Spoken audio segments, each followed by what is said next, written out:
Hello student. आज मैं आपके साथ में एनसीईआरटी की पुस्तक लोकतांत्रिक राजनीतिक भाग 2 का लेसन नंबर 1 क्लास 9th समकालीन विश्व में लोकतंत्र का भाग 2 डिस्कस करने जा रहा हूँ। इससे पहले मैंने इस चैप्टर का पहला पार्ट जो है समझा चुका हूँ, जिसमें मैंने लोकतंत्र के 2 किस्से बताए थे, चिले और पोलैंड का।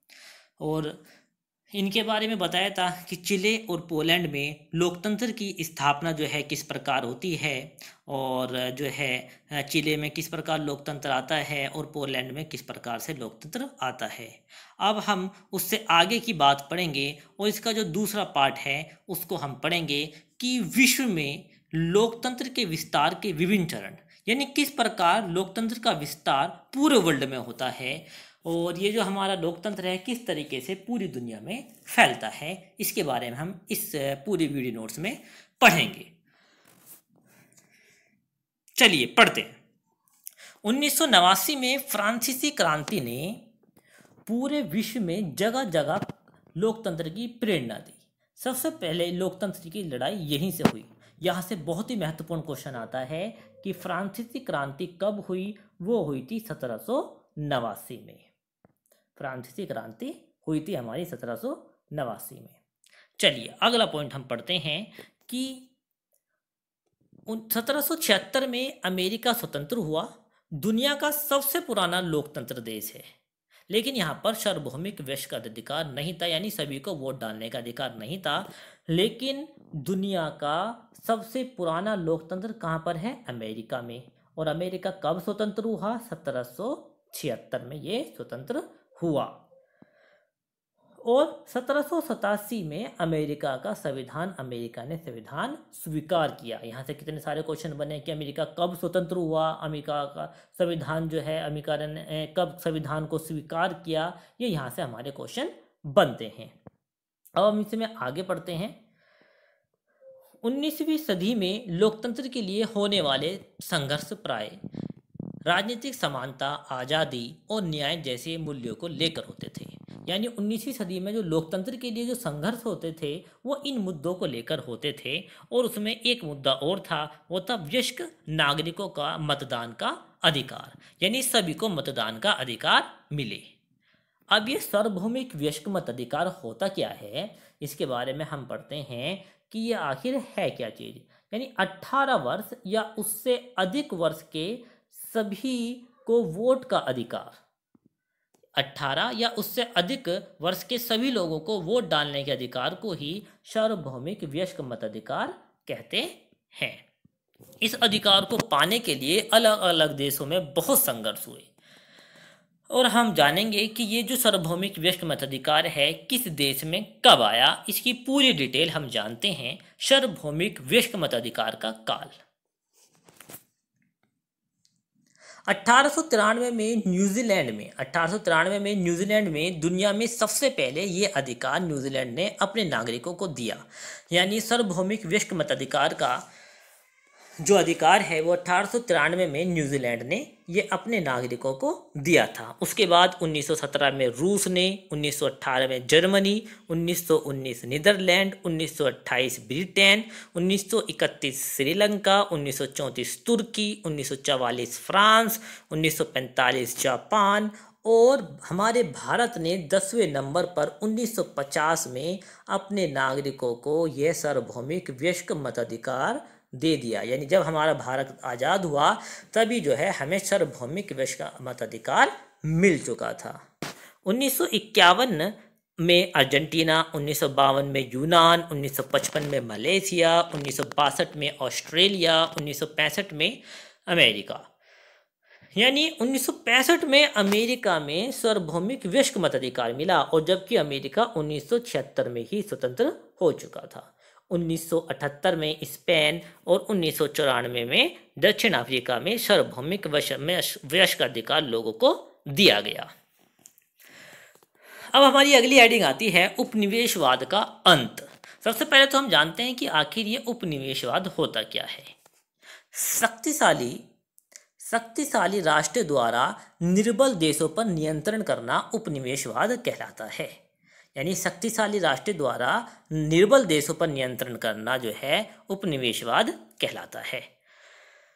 एशिया और अफ्रीका के अधिकतर देश काफ़ी समय तक यूरोपीय देशों के उपनिवेश बने रहे, यानी अधिकतर इंग्लैंड का, ब्रिटेन का जो था, इन देशों पर अधिकार था। गुलाम देशों ने स्वतंत्र होने के लिए संघर्ष शुरू कर दिया। धीरे धीरे इन्होंने अपना जो है स्वतंत्र होने के लिए संघर्ष कर दिया। अनेक देश द्वितीय विश्व युद्ध के बाद लोकतांत्रिक शासन व्यवस्था अपनाने लगे। यानी जैसे ही दूसरा विश्व युद्ध समाप्त हुआ या दूसरे विश्व युद्ध के दौरान जो देश थे वो लोकतांत्रिक व्यवस्था को अपनाने लगे। और हमारा देश भारत 1947 में स्वतंत्र हुआ। यानी हमारा देश भारत को 1947 में स्वतंत्रता आखिरकार मिल गई। अब बात करते हैं घाना की। घाना जो है, अफ्रीकी देश घाना पर भी ब्रिटेन का ही नियंत्रण था। घाना को गोल्ड कोस्ट कहा जाता है। अगर क्वेश्चन आ जाए कि गोल्ड कोस्ट किसे कहा जाता है, तो गोल्ड कोस्ट कहा जाता है घाना को। 1957 में घाना स्वतंत्र हुआ और यह ब्रिटेन से आज़ाद होने वाला पहला अफ्रीकी देश था। अगर क्वेश्चन हो जाए कि अफ्रीका महाद्वीप पर स्वतंत्र होने वाला पहला देश कौन था, तो वो कौन था? घाना देश। और इसकी स्वतंत्रता से अन्य अफ्रीकी देशों ने भी प्रेरणा ली। और इस स्वतंत्रता को यानी इसको स्वतंत्रता दिलाने में एक व्यक्ति का बहुत ही महत्वपूर्ण योगदान है, और उस व्यक्ति का नाम है वाने एनुकरुमा। इस व्यक्ति ने घाना को आज़ादी दिलाने में बहुत ही महत्वपूर्ण योगदान अपना दिया। यहाँ लोकतंत्र की स्थापना की गई और एनुकरुमा घाना के पहले प्रधानमंत्री बने और फिर राष्ट्रपति भी बने। अगर क्वेश्चन ये आ जाए कि घाना के पहले राष्ट्रपति कौन बने और पहले प्रधानमंत्री कौन बने, तो दोनों ही कौन हैं? एनुकरुमा। एनुकरुमा जो थे वो नेहरू के मित्र थे, लेकिन एनुकरुमा ने एक ऐसा काम किया कि आजीवन काल के लिए ही अपने आप को राष्ट्रपति घोषित कर लिया। और घाना की जो राजधानी है वो है अकारा। क्वेश्चन आ जाता है कि भाई घाना की राजधानी क्या है, तो घाना की जो राजधानी है वो है अकारा। चलिए अब हम बात करते हैं हाल के दौर की। 1991 में सोवियत संघ बिखर गया। कुल 15 गणराज्य स्वतंत्र देश के रूप में सामने आए। 2006 में नेपाल पुनः लोकतांत्रिक देश की स्थापना नेपाल के अंदर हो गई और विश्व के अधिकतर देश में हाल के दौर में लोकतंत्र स्थापित है। यानी दुनिया में अधिकतर देश में जो है अब जो है लोकतंत्र स्थापित है, परंतु कुछ आज भी ऐसे देश हैं जहां पर लोकतंत्र नहीं है, लेकिन लगभग सभी देशों में लोकतंत्र स्थापित हो चुका है। अब हम बात करते हैं म्यांमार की। म्यांमार जिसको बर्मा भी कहा जाता है। म्यांमार की जो राजधानी है वो है नेपिदा। म्यांमार की राजधानी नेपिदा है। बहुत अच्छा क्वेश्चन है ये भी, अगर पेपर में आ जाए तो। और वहाँ के जो राष्ट्रपति हैं यू विन मिंट, ये वर्तमान में 2020 में यही वहाँ के राष्ट्रपति हैं। म्यांमार 1948 में स्वतंत्र हुआ। क्वेश्चन आ जाए कि म्यांमार कब स्वतंत्र हुआ? 1948 में म्यांमार जो था वो स्वतंत्र हुआ, लोकतंत्र को अपनाया, परंतु 1962 में वहाँ पर फिर तख्ता पलट हो गया। 30 वर्ष के बाद 1990 में पहली बार वहाँ पर चुनाव कराए गए। आंग सान सू ची के नेतृत्व वाली जो पार्टी थी, national league for democracy party ने वहाँ पर बहुत ही महत्वपूर्ण काम किया। इन्हें शांति के लिए नोबेल पुरस्कार भी दिया गया था। अब हम बात करते हैं म्यांमार से जुड़े राज्यों की। जो हमारे देश के जो राज्य हैं जो म्यांमार से जुड़े हैं, एक है अरुणाचल प्रदेश, नागपुर, मणिपुर और मिजोरम। तो ये यहाँ पर जो है ये म्यांमार से जुड़े हुए हैं, सटे हुए हैं।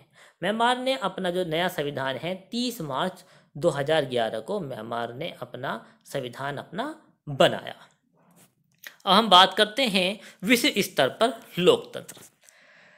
तो क्या पूरी दुनिया में विश्व स्तर पर लोकतंत्र है? दुनिया में लोकतंत्र स्थापित करने के लिए या लड़ाई झगड़े निपटाने के लिए कुछ विश्व स्तर पर संगठन बने, जिन्हें हम क्या कहते हैं? अंतर्राष्ट्रीय संगठन, जो कि विश्व स्तर पर संगठन बने हैं। लोकतंत्र की दो आधारभूत विशेषताएं होती हैं। शासकों का चुनाव जनता करेगी और लोगों को बुनियादी स्वतंत्रता होगी। ये दो विशेषताएं लोकतंत्र की होती हैं।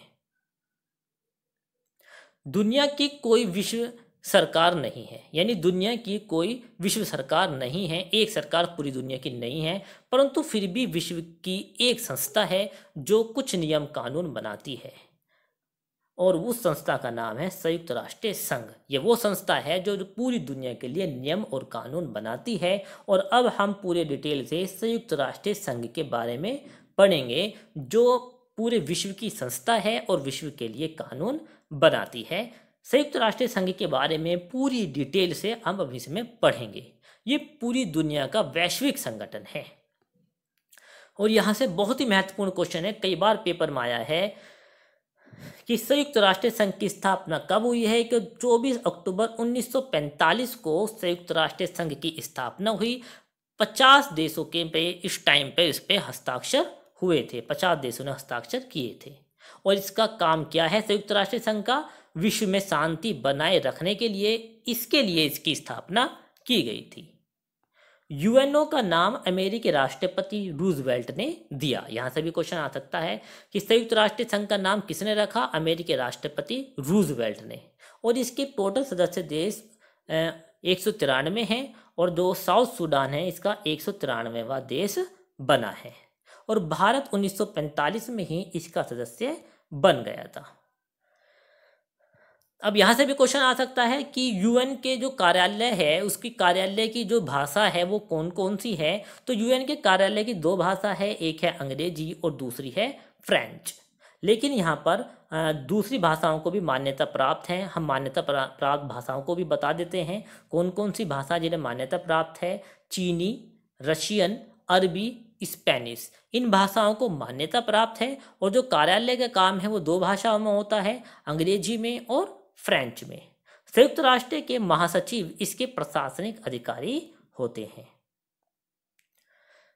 अब हम बात करते हैं संयुक्त राष्ट्र संघ के अंग की, यानी जो इसके महत्वपूर्ण अंग हैं उनकी हम बात कर लेते हैं। यहाँ से क्वेश्चन आ सकता है कि संयुक्त राष्ट्र संघ के कुल कितने अंग हैं। तो इसके जो कुल कितने अंग हैं? 6 अंग हैं।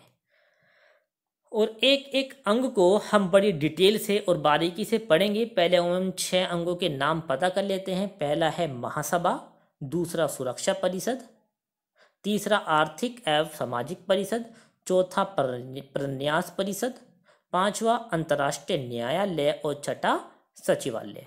ये इसके अंग हैं। तो हम बात करते हैं महासभा की, जिसको अंग्रेजी में जनरल असेंबली कहते हैं। इसमें सभी देशों के सदस्य शामिल होते हैं, इसलिए इसे विश्व की लघु संसद कहते हैं। क्वेश्चन आ जाए विश्व की लघु संसद किसे कहते हैं, तो उसे कहते हैं महासभा को विश्व की लघु संसद कहते हैं। इसके सदस्य द्वारा 1 वर्ष के लिए एक अध्यक्ष एवं उपाध्यक्ष का चुनाव करते हैं। भारत का एकमात्र अध्यक्ष विजय लक्ष्मी पंडित इसका अध्यक्ष बना है। ये भी बहुत ही अच्छा क्वेश्चन है कि इसका जो अध्यक्ष है हमारे देश का एक ही व्यक्ति जो है विजय लक्ष्मी पंडित जो है इसके अध्यक्ष रह चुके हैं। अच्छा, अब इसके कार्य क्या होते हैं? नए देशों को सदस्य देना, नंबर 2 महासचिव की नियुक्ति करना और राष्ट्रीय संघ का बजट पारित करना। ये किसके? महासभा के कार्य हैं। और महासभा का एकमात्र अध्यक्ष हमारे देश से विजय लक्ष्मी पंडित रहे हैं। अब हम बात करते हैं अगले अंग की, जो है सुरक्षा परिषद, जिसको सिक्योरिटी काउंसिल भी कहते हैं। इसको थोड़ा सा पढ़ते हैं। इसे दुनिया की पुलिस भी कहा जाता है। अगर क्वेश्चन आ जाए कि दुनिया की पुलिस किसे कहते हैं, तो दुनिया की पुलिस कहते हैं सुरक्षा परिषद को। और इसमें कुल 15 सदस्य होते हैं। 5 सदस्य स्थायी होते हैं और 10 सदस्य हमारे जो हैं अस्थायी होते हैं।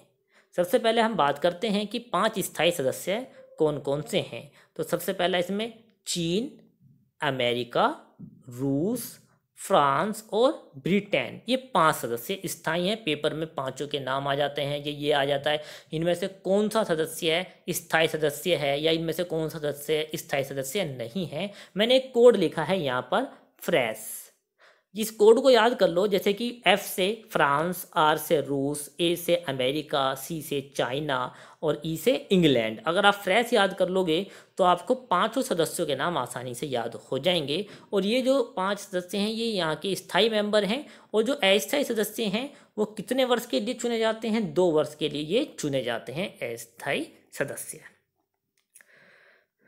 अब हम तीसरे अंक की बात करते हैं, जो है आर्थिक एवं सामाजिक परिषद।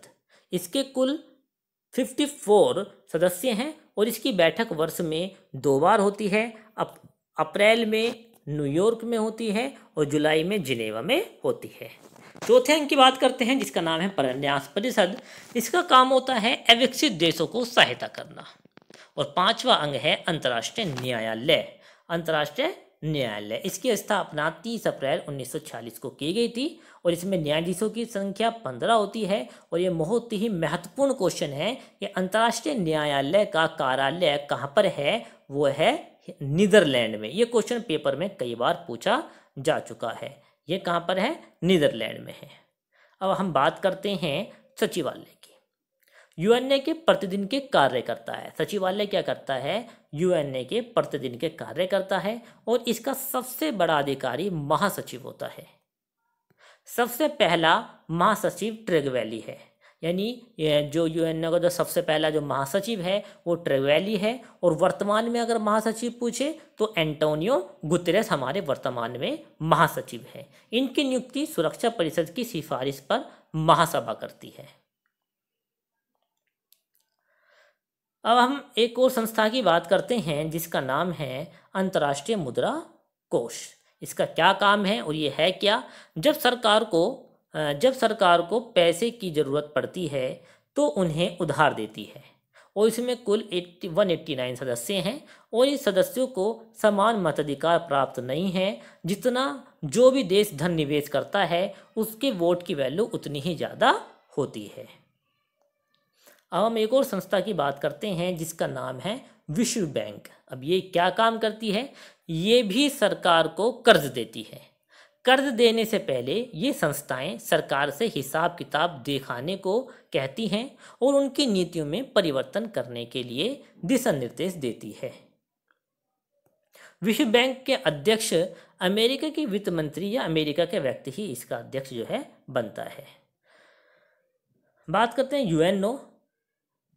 यूएनओ की, यानी सभी 193 सदस्यों को एक एक वोट मिलता है। यूएनओ में एक एक वोट इन सबको मिलता है। संयुक्त राष्ट्र जो संघ है, संयुक्त राष्ट्र महासभा की बैठक साल में एक बार होती है। ये भी क्वेश्चन आ जाता है कि संयुक्त राष्ट्र महासभा की बैठक साल में कितनी बार होती है?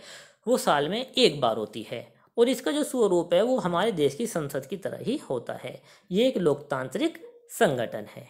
विभिन्न देशों के मध्य टकराव की स्थिति में महासभा की कार्रवाई नहीं कर सकती है। उस पर कार्रवाई कौन करता है? इस पे संयुक्त राष्ट्र की सुरक्षा परिषद ऐसे महत्वपूर्ण फैसलों को लेती है। नोट करके है, अमेरिका, जापान, फ्रांस, ब्रिटेन, चीन, रूस व सऊदी अरब, इन देशों का आईएमएफ पर दबदबा है, यानी इंटरनेशनल मॉनेटरी फंड पर इनका दबदबा है। अमेरिकी रक्षा मंत्रालय को पेंटागन कहते हैं। बहुत अच्छा क्वेश्चन है कि पेंटागन किसे कहते हैं? अमेरिकी रक्षा मंत्रालय को पेंटागन कहते हैं। चलिए अब हम एक अलग देश की बात करते हैं, जिसका नाम है इराक। यह एक पश्चिमी एशिया का देश है। 1932 में ब्रिटिश गुलामी से स्वतंत्र हुआ। तो इराक कब आज़ाद हुआ? 1932 में। 1968 में यहाँ अरब सोशलिस्ट बाथ पार्टी का शासक था, यानी यहाँ पर जो था सोशलिस्ट बाथ पार्टी थी। और बाथ का मतलब होता है पुनर्जागरण, और जिसके नेता थे सद्दाम हुसैन। 1979 में वे वहाँ का क्या बनता है? राष्ट्रपति बन जाता है। अमेरिका और ब्रिटेन व उसके सहयोगी देशों ने इराक पर आरोप लगा दिया कि उसके पास गुप्त परमाणु हथियार हैं और जनसंहार के हथियार हैं, जिससे पूरी दुनिया को खतरा है।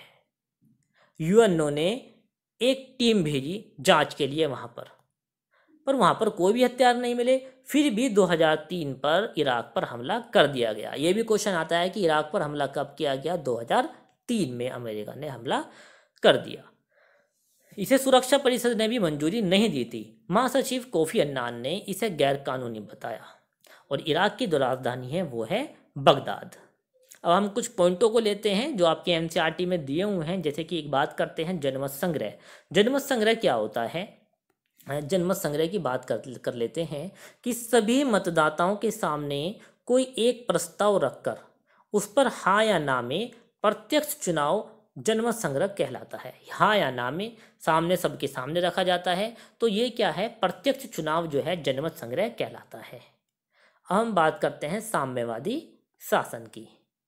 राज्य सारी बड़ी संपत्ति और उद्योग पर नियंत्रण रखता है, यानी साम्यवादी देशों में सारा जो है संपत्ति और उद्योगों पर राज्य का नियंत्रण होता है, साम्यवादियों द्वारा शासन ही चलाया जाता है।